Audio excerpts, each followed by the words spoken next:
nou so koud, wie is daar nou om uit te gaan vir 'n storie? Laat ek sommer nou die storie vir julle bring.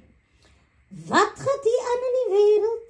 Nee, die wêreld is nou regtig too much. Weet jy, ek was mos nou genooi na my oud vriendin se funeral toe. Ook maar net in by die neighbor gehoor dat sy word die dag begrawe, right? Ek is toe daar.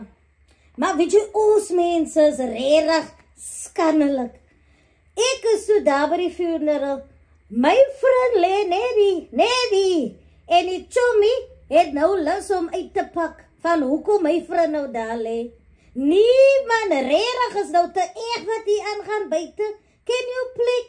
En dan 'n fine chick vir die kind om nog wag te wees. Die pastoor praat met die kind soos net so. Dik van die 2 policies wat uitbetaal het. Ons mense skandelik man, regtig. En mind you, dan sit jy nog almal op die pamphlet om te dra. Wat eens jou ma se chommies is soos ekkie. My naam is op die pamphlet om te dra nie. En al die mense wat die pastoor uitgeroep het, daar was nie een van hulle daar nie. Dis nou van Lolly. Van Lolly loop en doen jy jou eie ding.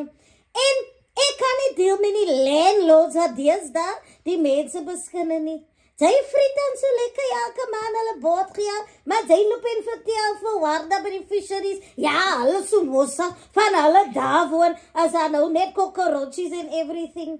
Maar hulle geld het aan die cockroaches, dan hoe ek die. Hey, die wêreld regtig.